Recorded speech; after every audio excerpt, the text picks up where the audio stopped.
बिस्मिल्लाहिर्रहमानिर्रहीम। अस्सलाम नाज़रीन। नाज़रीन, आप देख रहे हैं प्रोग्राम सियासत और मईशत और मैं हूं असद काजी। नाज़रीन, इस वक्त पाकिस्तान में शंघाई तामन तंजीम का 23वां इजलास हो रहा है। इसमें मुख्तलिफ मालिक के सरबराहान ने शिरकत की है। अब ये हमने देखना है कि आया इस इजलास से पाकिस्तान को क्या फ़ायदा पहुंचेगा। मेरे साथ इस वक्त सियासी और मुआशी अमूर के माहिर डॉक्टर सादिक अली साहब हैं। आइए उनसे बात करते हैं। डॉक्टर साहब, क्या समझते हैं? वैसे तो ये तंजीम चाइना ने बनाई थी और इसके अंदर इस वक्त तक 8 ममालिक शिरकत कर चुके हैं और बकिया मौसम मालिक भी इसमें शरीक हैं, लेकिन पाकिस्तान इसकी अब सरबराही कर रहा है। पाकिस्तान को इस इजलास से क्या फायदा पहुंचने जा रहा है? अस्सलाम वालेकुम रहमतुल्लाहि व बरकातुहू। बिस्मिल्लाहिर्रहमानिर्रहीम। अल्लाहुम्मा सल्लि अला मुहम्मदिन व आले मोहम्मद। देखिए, मैं तो जो आज तक के तज्ज़िये कर चुका हूँ या सोचता हूँ, देखता हूँ बातों को माज़ी की तरफ, तो हमें इनकी किसी चीज़ से आज तक कोई फ़ायदा, सियासतदानों की किसी मुआहिदों से कोई फ़ायदा हमें नहीं हुआ, नुकसान ही। और वो ऐसा होता है कि जितनी भी चीज़ें होती हैं हमारी, वो हमारी बगैर इजाज़त के दे दी जाती हैं। इनके माली हालात बेहतर हो जाते हैं और पाकिस्तान के बुरे हो जाते हैं। ये तारीख है बिल्कुल, अभी तक तो ये नोट किया है। कि जो मैंने केस दायर किया था सुप्रीम कोर्ट में, वो यही किया था कि जब से पार्लिमानी निज़ाम आया है, रुपया गिरता ही चला जा रहा है। हम्म। तो इसका मतलब ये है कि किसी भी सियासतदान ने या किसी भी हुकूमत ने, अगर हम ये देखें, किसी भी सियासी हुकूमत ने, टू बी मोर एक्यूरेट, आज तक पाकिस्तान को कोई परफॉर्मेंस नहीं दी है।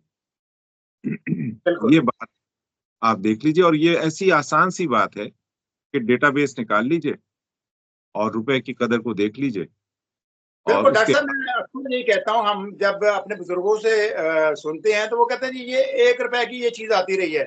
तो जब हमने होश संभाली तो हमारे दौर में हम अगर मुआवजा अब मौजूदा दौर से करें तो जमीन आसमान का फर्क है। आप 5,000 रुपए का नोट लेकर निकलते हैं, आपको पता ही नहीं चलता, 2-4 चीजें आती हैं, उसके बाद आपका 5,000 का नोट खत्म हो जाता है। तो सर, ये फिर सिलसिला कब तक जारी रहेगा? कभी हम अफगानिस्तान से सुनते थे कि वो बोरियां भर के आते थे, ईरान का सुनते थे, अब लेकिन उनकी करेंसियां हमसे मजबूत हो चुकी हैं। ये ये सिलसिला उस वक्त तक जारी रहेगा जब तक ये सियासतदान जो हैं वो कायम रहेंगे। ये उस वक्त तक जारी रहेगा। पर देखिए, इनके साथे जो हैं वो दिन दुगनी रात चुगनी तरक्की करते रहे, इनके इनके कारोबार तरक्की करते रहे। हमारी स्टील मिल भी तबाह हो गई, हमारी पीएई भी तबाह हो गई। तो फिर आप ये समझते हैं ये सिलसिला जब तक चलता रहेगा, पाकिस्तान में तरक्की की उम्मीद हम छोड़ दें? हाँ बिल्कुल, आप तरक्की की उम्मीद छोड़ दीजिए। उसकी वजह यह है कि आइंस्टाइन से ये वो किया जाता है, मंसूब किया जाता है कि अगर आप एक तजर्बे को बार बार कर रहे हैं और वही इनपुट्स हैं, तो बिल्कुल। नतीजा तो कभी मुख्तलिफ नहीं आएगा। और अगर आप मुख्तलिफ नतीजा एक्सपेक्ट कर रहे हैं तो आप पागल हैं। ओके। अच्छा, अब ये वापस हम एसईओ पे आ जाते हैं। सर, एसईओ के अंदर जितने भी सरबराह ममलकत पाकिस्तान में आए हैं, मुझे बताइएगा, इस वक्त वो कह रही है सरमायाकारी के लिए आए हैं। इससे पहले भी जितने अजलास होते रहे हैं, मुझे नहीं कभी नजर आया कि हमारे हुक्मरानों ने इस मुल्क और कौम के लिए सोचा हो। आपको लग रहा है ये कहीं ना कहीं, क्योंकि सुनने में आ रहा है कि जब सरमायाकारी होगी तो आप बहुत से अपने असासे हैं वो नीलामी में रख देंगे, आप कहेंगे ये खरीद लें और हमें इसके बदले डॉलर दे दें। आपने देखा, पिछले दिनों हमने सुना कि इस्लामाबाद एयरपोर्ट वो भी आउटसोर्स कर दिया गया। अब आउटसोर्स किया, अब ये भी आज तक हमें समझ नहीं आई। देखिए, बात यह है कि मैं यही बात आपको समझाने की कोशिश कर रहा हूँ कि इंफ्रास्ट्रक्चर प्लानिंग के कुछ उसूल होते हैं। जो जो पढ़ा है मैंने जितना, और मेरे साथीजा जो थे वो जी जी। शंघाई को कर रहे थे। और जब मैं सन 2000 में 2001 में जर्मनी में मास्टर्स कर रहा था इंफ्रास्ट्रक्चर प्लानिंग में, तो मेरे वो साथीजा थे जो तकरीबन पिछले 30 सालों से यही काम कर रहे थे और शंघाई से उन्होंने बहुत प्रभावित किए। चाइना की जो सबसे स्ट्रॉन्ग बात है ना, वो एक तो वो कौम है, और ठीक। सबसे ज्यादा जरूरी उसमें यह है कि उन्होंने तालीम को सबके लिए मुफ्त किया है। सही। हमारे यहाँ तालीम को छीना जा रहा है, जबकि आइन में लिखा है कि हर पाकिस्तानी को, आर्टिकल 25, हर पाकिस्तानी को मुफ्त तालीम दी जाएगी। और आप देख रहे हैं कि ये सारा कुछ प्राइवेटाइज किया जा रहा है, स्कूल्स बेचे जा रहे हैं ताकि तालीम जो है वो सबकी दस्तरस से निकल जाए, क्योंकि तालीम होगी तो लोगों को ये बताया जा सकेगा कि पार्लिमानी निज़ाम जमहूरियत क्यों नहीं है। सही। है ना? 75 साल लगे सबसे पहले तो उस वसीयत को निकाल के लाने में जो मोहम्मद अली जिन्ना ने कहा था, डेंजर्स ऑफ पार्लियामेंट्री सिस्टम। और इनमें से अगर एक भी सियासतदान और पार्लियामेंटेरियन पाकिस्तान का मुखलिस है और मोहम्मद अली जिन्ना का मुखलिस है, उनको बाबा कौम समझता है, तो उसको तो फौरन वसीयत नाफिज करने के लिए आगे आना चाहिए, लेकिन ऐसा कुछ नहीं नहीं। सर, वो तो नजर नहीं आ रहा, क्योंकि कायदे आज़म ने कहा मेरी जेब में खोटे सिक्के हैं। मुझे तो ये खोटे सिक्के की नस्लें ही आगे इक़्तिदार में आती हुई दिखाई दे रही हैं। अब वापस हम आते हैं, मुझे बताइएगा सर, इस वक्त जितने भी 8 ममालिक हैं, ये कहते हैं कि हमने माहौलियात पर भी काबू पाना है, इक़्तिसादियात पर भी डिस्कशन करनी है, और बहुत से मसले मसाइल हैं जो खित्ते के हैं। लेकिन हम रूस से तेल नहीं ले पा रहे, हम ईरान से भी सस्ता तेल नहीं खरीद पा रहे। चाइना जितना ताउन कर सकता था उसने किया, जितनी सरमायाकारी कर सकता था उसने की, लेकिन हमने अभी तक सीपेक का रूट बहाल नहीं किया, ग्वादर बंदरगाह को अभी तक ऑपरेशनल नहीं किया। यहाँ पर क्या गलतियां कोताहियां आप देख रहे हैं? देखिए, अंग्रेजी का एक मकूला है, there is no free lunch. आपके ख्याल में चाइना अगर आ रहा है और ये चीज करेगा तो वो आपको मुफ्त में कुछ देगा? वो क्यों आपके पास सरमाया करेगा? आपके पास है क्या सरमायाकारी करने के लिए, सिवाय इसके कि आप ये कहें कि ये हमारे एयरपोर्ट्स हैं, ये आप रख लें, इससे नहीं जो सर, पैसा। हमारी जो जुग्राफियाई जुग्राफियाई हमारा जो नक्शा है, उसमें हम ये तो है ना कि रशिया को और अफगानिस्तान को, बाकी ममालिक को समंदरी रास्ते चाहिए। बंदरगाह हमारी ऐसी है ग्वादर की जो इतनी गहरी है, जहां से जो चाइना है वो भी फायदा उठा सकता है, बाकिया ममालिक भी फायदा उठा सकते हैं। अगर हम यही अगर एससीओ की बात करें, तो इन्हीं ममालिक को हम अपने साथ मिलाकर पाकिस्तान को मुआशी तौर पर मजबूत कर सकते हैं। देखिए, आप, ये आपकी सोच है, ये आपकी सोच। अगर कोई सिंसियर हो तो ऐसी चीजें होती हैं, यहाँ तो सिंसियरिटी का कोई काम नहीं है ना। नहीं तो सर, इस कॉन्फ्रेंस पे आप इतना शोर मचा हुआ था, मुझे बताएं इस कॉन्फ्रेंस तो से हमारे हुक्मरान क्या फायदा उठाना चाह रहे हैं या उठा रहे हैं, ये जरा आप एक्सप्लेन कीजिए। असद भाई, मैं आपको दो तीन चीजें समझा देता हूँ। जी जरूर। पहली बात, जो भी माहिदे हों, अगर वो सारे के सारे बगैर ब्लैकआउट किए आपके सामने रख दिए जाएं, अगर ऐसा हुआ, जो कि नहीं होगा, आज तक आपको कोई मायदे दिखाए जो किए? नहीं, कभी नहीं। आज तक तो हमें आईपीपीएस के मुआहदे नहीं पता चले, बेड़ा गर्क कर दिया आईपीपीएस के मुआहदों ने हमारा। मुझे ये बता, ये ऐसे सरकारी मुलाजिम हैं, क्या आपका मुलाजिम आपकी इजाजत के बगैर आपके घर को बेच देगा, असासे बेच देगा? ये जो सरकारी मुलाजिम है, इसका फलसफा बिल्कुल वही है। मैं आसान करके लोगों को समझा देता हूँ। जिस तरह आपके घर का मुलाजिम होता है ना, आप उसको उसकी सलाहियत पे रखते हैं, उसे कोई काम आता होगा, चोर नहीं होगा, वफादार होगा, वगैरह वगैरह। उसे जिस काम के लिए रखा जाएगा वो काम अच्छे तरीके से करता होगा। तो और साथ उस आपने जब एम्प्लॉय किया होगा तो प्रोबेशन का भी आपने कहा होगा, भाई हम तुम्हारा काम देखेंगे, अच्छा लगा तो रखेंगे, वरना नहीं रखेंगे।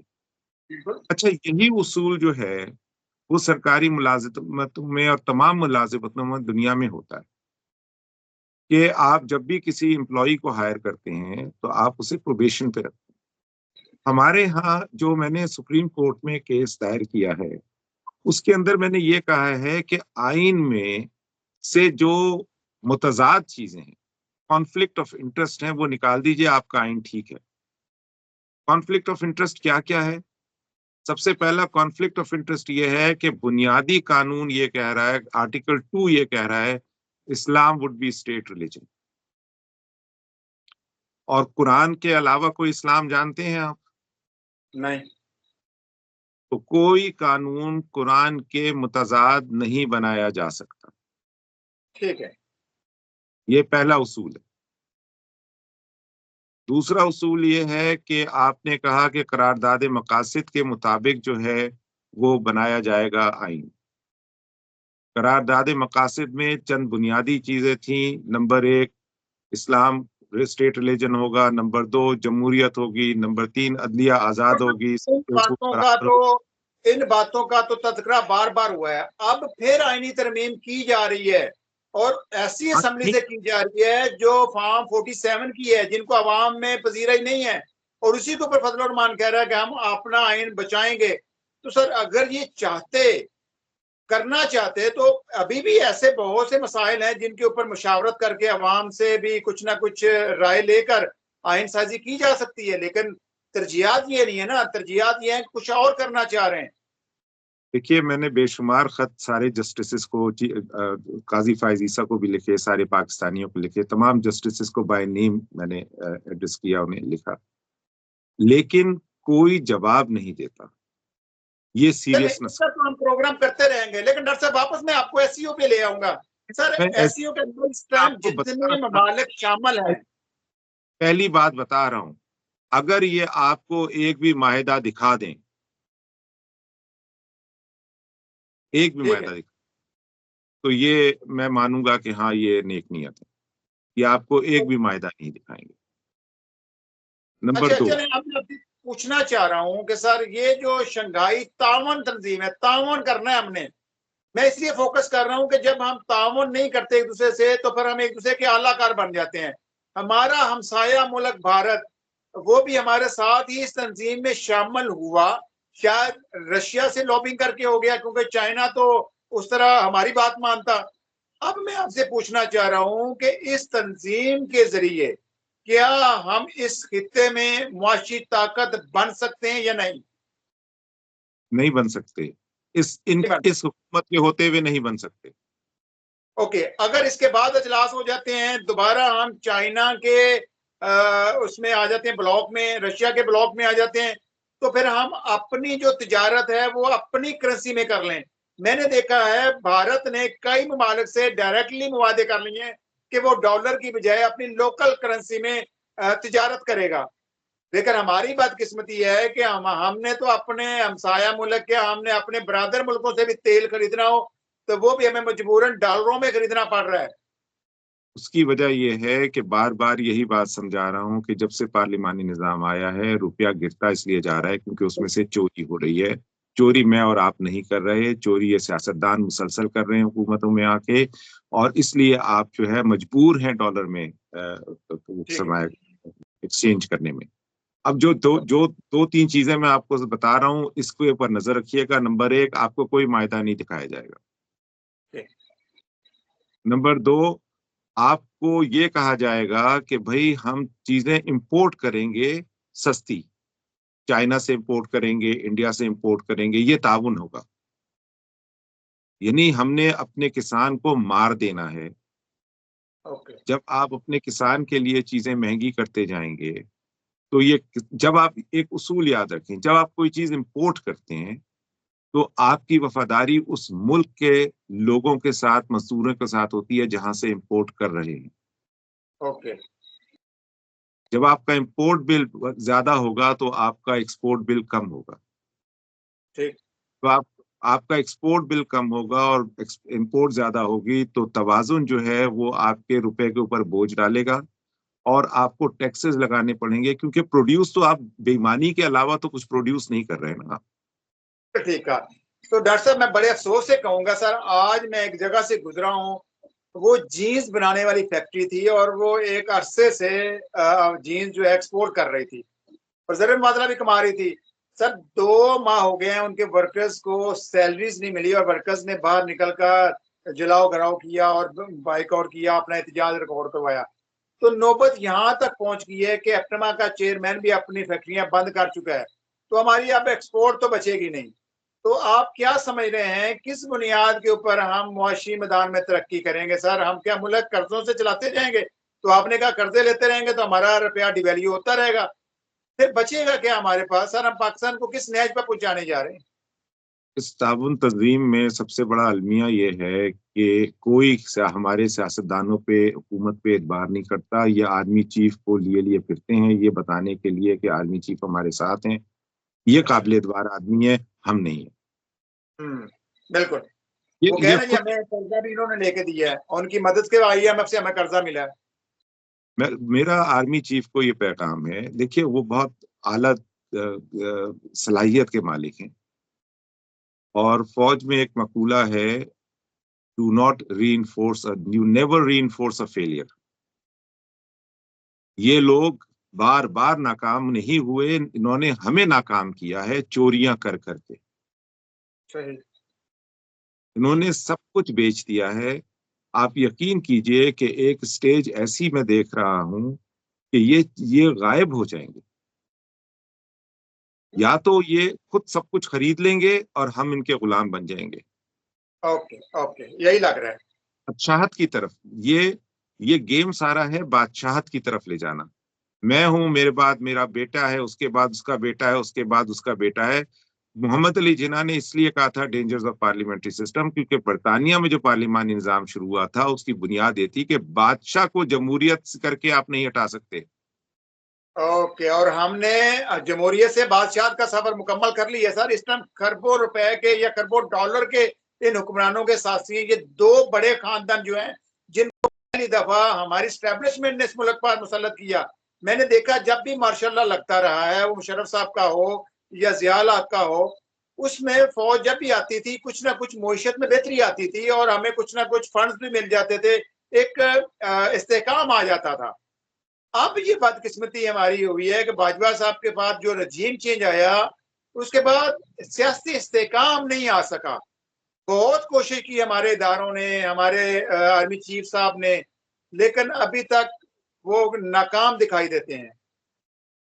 की वजह ये है कि इमरान खान पॉपुलर इसलिए हो गए, जहां पे गलतियां होती हैं वहां उन गलतियों को हमेशा मानना चाहिए। अगर आप चाहते हैं कि आप बेहतर हो तो लोगों से पूछें आपकी गलतियां क्या हैं, ठीक। क्योंकि हर इंसान को अपनी अकल सबसे जबरदस्त लगती है। ऐसे ही है। वो तो कहता है मैं अकेले हूं, मैं जो सोच रहा हूँ, जो मेरी प्लानिंग है भाई, उसके सामने सब हकीर हैं। अब मैं आपको एक बात समझाता हूँ। ये खुद बाजवा साहब ने ये फरमाया था कि इमरान खान साहब की पॉपुलैरिटी 7% रह गई थी सर्वे में। और खुद यानी आपको अगर याद हो तो लोगों ने मीम्स बनानी शुरू कर दी थी इमरान खान साहब के खिलाफ कि आपने कपड़े तो इनके उतारने थे, आपने हमारे उतार दिए। आपने पेट फाड़ के इनका निकालना था, आपने हमारा पेट फाड़ दिया। अब लोगों को प्रॉब्लम कहाँ पे शुरू हुआ है? इमरान खान को हटा दिया, बहुत अच्छी बात है। अगर आपको याद हो, वो एक किसी जस्टिस साहब जो थे, उनकी मदर इन लॉ या वो कह रही थी कि कमबख्त मार्शल्ला भी नहीं लगाते, याद है आपको? ये तो सूरत हाल ये हो गई थी कि सब लोग दुआ कर रहे थे कि किसी तरह मार्शल्ला लग जाए। बिल्कुल। मार्शल्ला की दुआ क्यों करते हैं लोग? लेकिन इस दफा क्योंकि सियासतदानों को ही वही देना था, मैं इसलिए आपसे अर्ज करता हूं कि जब तक आप कुत्ता उससे कुएं से नहीं निकालेंगे, पानी पाक नहीं होगा। बिल्कुल सही निशानदेही। एक डोल निकाल, जितने डोल आप अगर जब तक आप नजासत की उस जड़ को नहीं निकालेंगे, उस वक्त तक ये मामला सीधा नहीं हो सकता। ओके डॉक्टर साहब, मैं आखिरी आखिरी अल्फाज बोल रहा हूँ। मैंने चंद साल पहले सुना था, डॉक्टर तारिक कादरी ने कहा था, इस मुल्क का दुश्मन ये पार्लिमानी निजाम है। लेकिन साथ ही उसने एक और तकरीर में ये कह दिया था कि अगर ये मौजूदा हुक्मरान रह गए तो फिर आपसे एहतजाज का हक भी छीन लेंगे और पाक फौज को पंजाब पुलिस भी बना देंगे। तो सर, इस वक्त तो किसी भी इदारे की क्रेडिबिलिटी नहीं रही। ना सुप्रीम कोर्ट का फैसला कोई मानता है, ना जजेस का कोई फैसला मानता है, और ना फिर अब उस तरह हमारे इदारों की इज्जत रही है। नहीं, यहाँ मैं आपसे इख्तिलाफ राय करूंगा।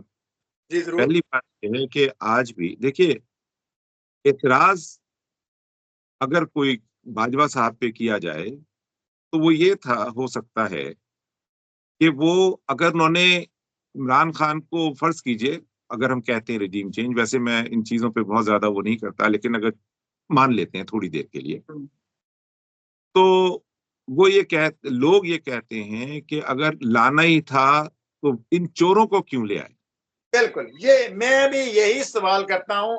हाँ सर। आखिरी 1 मिनट है, आपने क्लोजिंग करनी सर, और टू द पॉइंट बात करनी है कि वाकई अगर चोरों को आप ले आए हैं तो उनसे हाँ, तो मुश्त नहीं संभलेगी। और आपने 2.5 साल में ये तजर्बा करके देख लिया, मुकम्मल तौर पर आप नाकाम हो चुके हैं।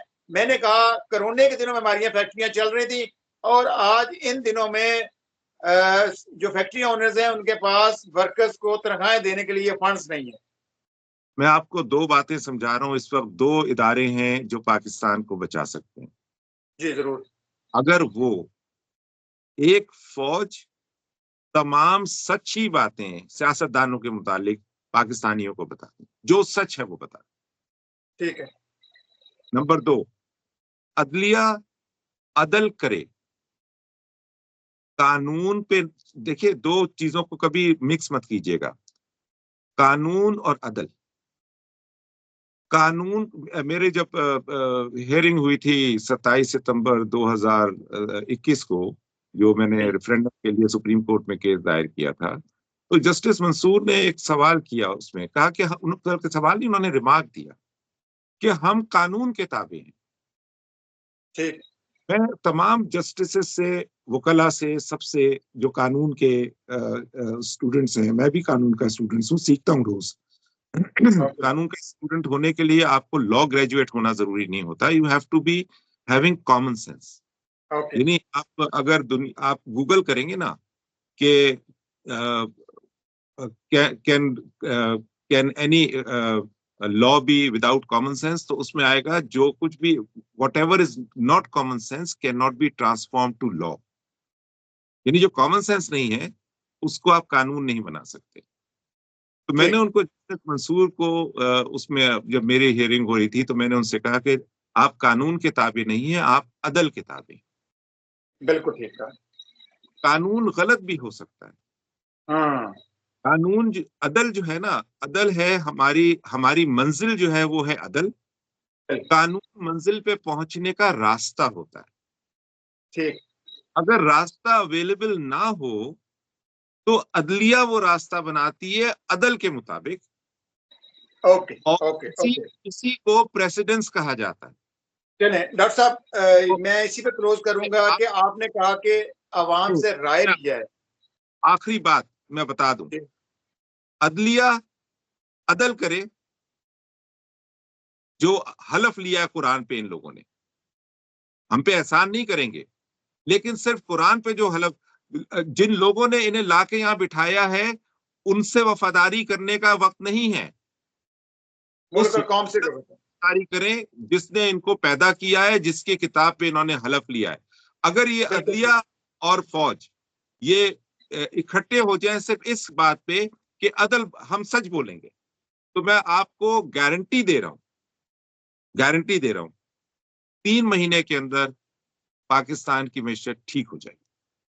चलें डॉक्टर साहब, आपका बहुत शुक्रिया। 6 महीने में ही हो जाएगी, लेकिन क्योंकि टू स्टेबलाइज प्रॉपर तरीके से, क्योंकि जाहिर है जितना गंद हो गया उस गंद को साफ करने में it will take time, but पहले ही आपके अगर आते ही पॉलिसी आप नाफिज करते हैं, अगर मुझे करने दें, मैं बार बार कह रहा हूं, सबको कह रहा हूं कि देखिए आपसे काम नहीं हो रहा, आपको नहीं आता, आपने अपनी नालायकियों से साबित, देखिए दो ही चीजें, नाकामी की दो वजूहात होती हैं, या तो आप नालायक होते हैं या आप नाअहल होते हैं, या बेईमानी होती है। यानी या तो आप बेईमान हैं या आप नाअहल हैं या दोनों का मुरक्कब है। बिल्कुल, इस टाइम दोनों का मुरक्कब है जी।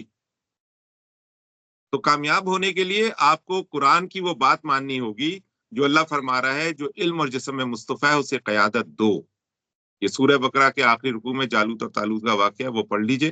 तमाम पाकिस्तानी मुसलमानों को कह रहा हूँ, हुक्म है कि जो ओहदे का लालची हो, जो ओहदा मांग रहा है, उसको आपने ओहदा नहीं देना। तो हम तो सब कुछ उलट कर रहे हैं ना, हमारे जितने एमएन एमपीएस हैं ये तो लाइनों में लगकर ओहदा मांगते हैं। नहीं, ये मांगते हैं, बिल्कुल ठीक है, लेकिन आपने इनके हालात देख लिए ना। लेकिन एक और, जिसके पास इल्म है उसके पास एक जिम्मेदारी भी होती है।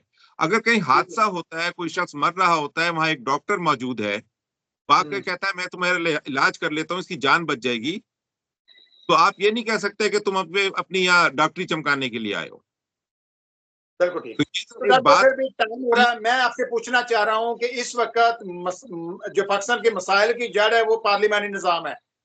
अब मुझे बताइए कि इस वक्त आईनी तरमीम के लिए बात हो रही है, आर्मी चीफ को आप क्या मशवरा देंगे? हालांकि इस टाइम सोशल मीडिया बंद है, वो अवाम की आवाज सुनना ही नहीं चाह रहे, तो आप क्या समझते हैं, ऐसी कोई तरमीम लाई जा सकती है जिसकी बुनियाद के ऊपर हम इस निज़ाम से भी निकल जाएं और पाकिस्तान ऐसे सियासी भंवर से भी निकल जाए?